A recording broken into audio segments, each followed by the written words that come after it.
నిన్న జగన్మోహన్ రెడ్డి గారి ఆదేశం మేరకు ఎక్కడైతే ఎక్కువ మరణాలు జరిగాయో ఒక 3 monthsలో సుమారుగా 30 నుంచి 40 మరణాలు ఒకే లక్షణాలతో ఎక్కువ మంది మరణించడం కొంత సమాజాన్ని ఉలిక్కిపడే విధంగా చేసింది. ఈ ఆధునిక సమాజంలో కూడా ఇలాంటి అంటువ్యాధుల వల్ల మల్టీ ఆర్గాన్ ఫెయిల్యూర్ అయ్యి టపటపటప రాలిపోయారు. ఈ రాలిపోయినటువంటి సంఘటనని మేము ప్రధాన ప్రతిపక్షంగా వెళ్లి పరిశీలించి కొన్ని విషయాలను గ్రహించి ప్రభుత్వానికి సలహా ఇచ్చి ఒత్తిడి తీసుకురావాలనేటువంటి ప్రధానమైన ధ్యేయంతో మేము నలుగురు వెళ్లి నిన్న సుమారుగా 15 కుటుంబాలను పరామర్శించాం. ఆ గ్రామంలో ఉన్న పరిస్థితులను ప్రత్యక్షంగా చూశాం. పెద్దలందరినీ కూడా ఏమిటి కారణాలని వారికి తెలిసినటువంటి విషయాలను సేకరించాం. ఫైనల్గా మాకు అర్థమైంది, అది కరెక్టా కాదా ప్రభుత్వం తేల్చాలి.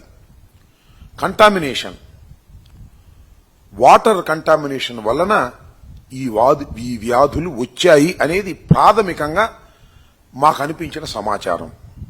ఈ తప్ప రైట ప్రభుత్వం నిర్ణయించుకోవాలి. ఈ వాటర్ కంటామినేషన్ ఎందుకు వచ్చింది ఆ గ్రామంలో? ఆ గ్రామంలో ఇందాక డాక్టర్ గారు చెప్పినట్టుగా ఒక పెద్ద గుంట ఉంది, సంజీవయ్య గుంట అని. ఆ గుంట ఏంటంటే క్వారీయింగ్ చేసి కొండలను పగలగొట్టి క్వారీయింగ్ చేసిన తర్వాత పెద్ద గుంటగా ఏర్పడింది. అది ఒక చెరువులాగా ఏర్పడింది. దానిలోకి నీళ్లు ఎక్కడొస్తాయంటే కొండ మీద నుంచి జారి వర్షం పడ్డప్పుడు వస్తాయి. కొండ మీద నుంచి జారి వర్షం పడ్డప్పుడు వచ్చేటప్పుడు అక్కడంతా కూడా బ్లాస్టింగ్ జరుగుతూ ఉంటుంది. ఆ బ్లాస్టింగ్ మెటీరియల్ కూడా దానిలో కలుస్తూ ఉంటుంది. కలిసి అదంతా ఆ గుంటలో చేరి ఆ గుంట ఇంకిపోదు, కింద కూడా రాయే కాబట్టి అలా మురిగిపోతూ ఉంటుంది. వాటర్ హెడ్ ట్యాంక్కి దీన్ని రీసెంట్గా, ఇప్పుడు ఇంతకుముందు చేయలే, రీసెంట్గా ఈ వాటర్ను వాటర్ హెడ్ ట్యాంక్కి పంపించారు. పంపించి డిస్ట్రిబ్యూషన్ లైన్స్కి ఇచ్చారు. ఎందుకు ఇచ్చారంటే తాగునీరు కాదు, వాడుకోవడానికి ఇచ్చారు. మరి వాడుకున్నారో ప్రజలు, తాగారో మనకు తెలియదు. దీనివల్లనే ఈ కంటామినేషన్ వచ్చింది, ఈ ఎపిడమిక్ వచ్చింది అనేది మాకు సాధారణంగా అనిపించినటువంటి అంశం. దీనివల్ల ఇంతమంది చనిపోయారు. అసలు వాటర్ ఎందుకు ఎక్కించారు ఆ పాడుబండి గుంటలో నుంచి అనేది ఇక్కడ ప్రశ్న. దీని మీద ఎంక్వైరీ చేయవలసినటువంటి బాధ్యత ప్రభుత్వానికి ఉంది. వరుసని టపటప మరణిస్తూ ఉంటే ఇంతవరకు కూడా కళ్ళు తెరిచి చూడలేదు. 31వ తారీఖు నుంచి అక్కడ క్యాంప్ పెట్టారు డాక్టర్స్ని. అప్పుడే బ్లీచింగ్ వెళ్ళారు. నిన్న మేము వెళ్ళాము. మొన్న ఎప్పుడో వెళదామని మేము ప్రయత్నం చేశాం.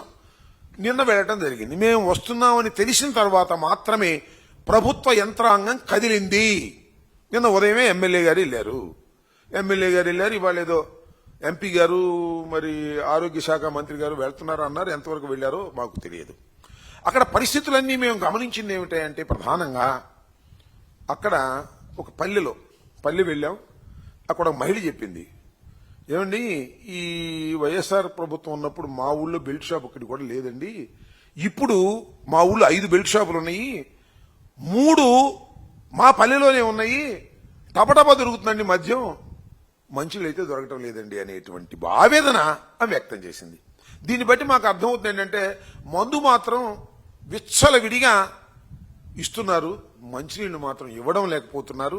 కేవలం ఆ ట్యాంకులోంచి వచ్చేటటువంటివే కొనుక్కోవాలన్నా కూడా పేద ప్రజానికి కొద్దిగా ఇబ్బంది పడుతున్నటువంటి సందర్భం. నేను ఇక్కడ ఒకటి గుర్తు చేస్తాను మీ అందరికీ కూడా. చంద్రబాబు నాయుడు గారు చాలాసార్లు చెప్పాడు, గుర్తుంది కదా, బెల్ట్ షాప్ పెడితే బెల్ట్ తీస్తా అన్నాడు. మరి బెల్ట్ తీసిన సందర్భమే లేదు. నిజంగా ఎందుకు ఈ విషయాన్ని ఇక్కడ ప్రస్తావన చేస్తున్నానంటే మందు బాబులకు ఈజీగా ఇన్ఫెక్షన్ వస్తుంది, షుగర్ ఉన్న వాళ్ళకి ఈజీగా ఇన్ఫెక్షన్ వస్తుంది. ఈ వస్తున్నటువంటి వాటర్ కంటామినేషన్తో వాళ్ళు చనిపోవడానికి ఇది కూడా ఒక ప్రధానమైన కారణం అనేది అర్థమవుతా ఉన్నది. అయితే గ్రామంలో మందు లేకపోతే తాగరంటే తాగొచ్చు. గ్రామంలో మందు ఉంటే అందుబాటులో ఉంటే ఎంత భయంకరంగా తాగుతారో మీ అందరికీ తెలుసు. గ్రామాల్లో బెల్ట్ షాపులు పెట్టడం వలన ఇలాంటి ప్రమాదాలు జరుగుతూ ఉన్నాయి. దీన్ని ప్రభుత్వం గమనించవలసినటువంటి అవసరం ఉన్నది. కేవలం ఇది మానవ తప్పిదంతోనే జరిగిందనేది మాకు వచ్చినటువంటి ఇన్ఫర్మేషన్. ఏదో ప్రభుత్వాన్ని విమర్శించాలని కాదు. ఆ గ్రామంలో మరణాల పట్ల ఒక వాస్తవాన్ని మేము ప్రజలకు చెప్పాలనే ఉద్దేశంతోనే మేము వెళ్ళాం తప్ప ఇదేదో చంద్రబాబు నాయుడు గారి నెత్తి మీదో లేకపోతే అక్కడ ఉన్నటువంటి పాలకుల నెత్తి మీదో వెయ్యాలనేది కాదు.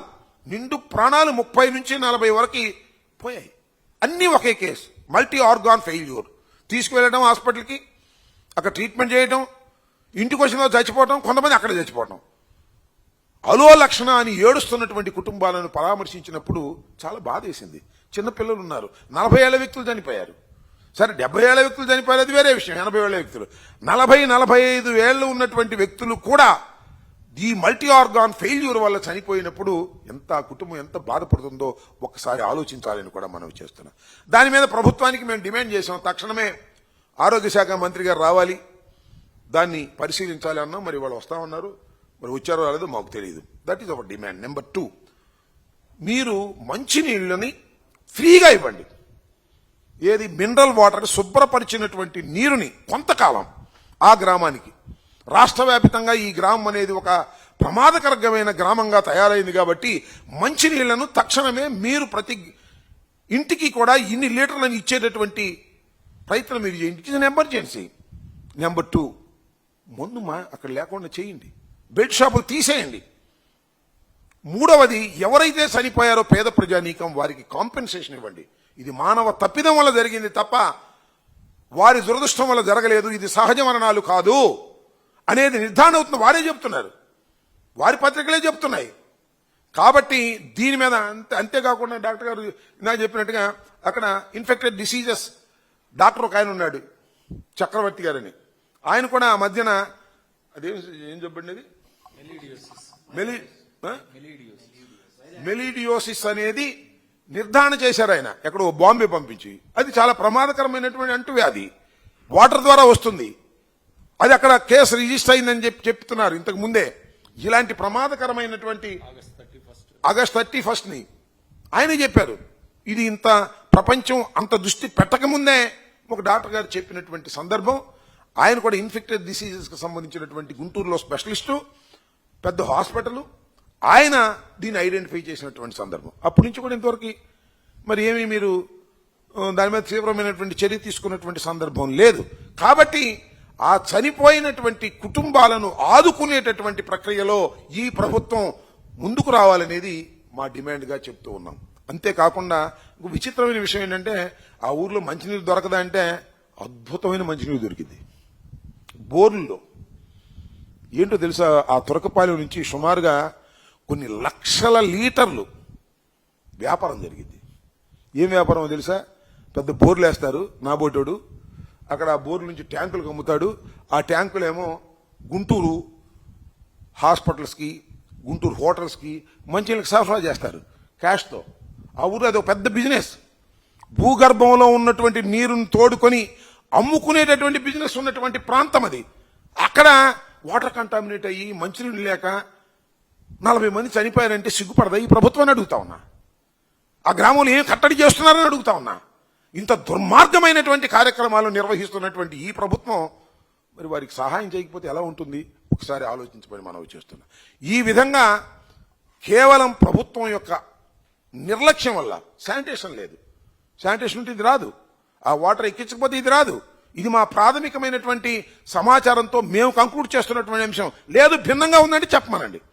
ఆ మంత్రి ఆయన ఎమ్మెల్యే గారు అంటాడు, జగన్మోహన్ రెడ్డి గారి టైంలోనంట శానిటేషన్ లేదని అందుకని ఇప్పుడు వచ్చిందంట. సిగ్గుండాలి మాట్లాడటానికి. ఇలా తప్పుడు పద్ది జగన్మోహన్ రెడ్డి గారి ప్రభుత్వం మీద 14 మాసాలు అయిపోయినా కూడా జగన్మోహన్ రెడ్డి గారి ప్రభుత్వం మీద, వైఎస్ఆర్ కాంగ్రెస్ ప్రభుత్వం మీద బురద జల్లి తప్పుకోవాలనుకోవటం సరైనటువంటి విధానం కాదు. తక్షణమే ఈ ప్రభుత్వం స్పందించాలి, వారి కాంపెన్సేషన్ ఇవ్వాలి, వాటర్ ఫ్రీగా ఇచ్చేటటువంటి కార్యక్రమం ఇవ్వాలి, తాగునీరు. అక్కడ ఉన్నటువంటి బెల్ట్ షాపుల్ని రద్దు చేయాలి. రద్దు చేయటం ద్వారా కొంత మేరకు మళ్ళా తిరిగి వ్యాధి విపరీతం కాకుండా ఉంటుంది. కాబట్టి తక్షణమే ప్రభుత్వం ఆ చర్య తీసుకోవాలి. మళ్ళీ ఒకసారి చెప్తున్నా, నారా చంద్రబాబు నాయుడు గారికి, ఆరోగ్య శాఖ మంత్రి గారికి, అదేవిధంగా డిఫాక్టో సీఎం ఆయన పేరేంటి లోకేష్ గారికి, మరొక్క ప్రాణం పోయిందా దానికి బాధ్యులు మీరే గుర్తుపెట్టుకోమని కూడా ఈ సందర్భంగా నేను చెప్పదలుచుకున్నా.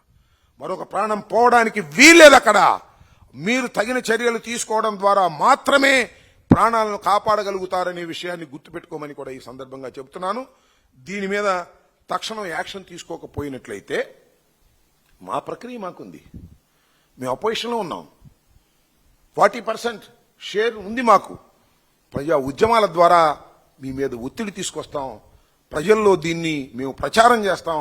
మీ ప్రభుత్వం ఫెయిల్యూర్ని ఎండగట్టేటటువంటి కార్యక్రమం చేస్తాం అనేది కూడా గుర్తుపెట్టుకొని తక్షణమే మేము చెప్పినటువంటి, మేము డిమాండ్ చేస్తున్నటువంటి న్యాయబద్ధమైనటువంటి డిమాండ్లను ఆ గ్రామ ప్రజల నుంచి మేము తెలుసుకున్న దాని మీద గ్రామ ప్రజల యొక్క రక్షణ కోసం మేము చేస్తున్నటువంటి ఈ డిమాండ్లను మీరు తక్షణమే ఆమోదించాలి, అమలు చేయాలని కూడా ఈ సందర్భంగా నేను చెప్పదలుచుకున్నాను.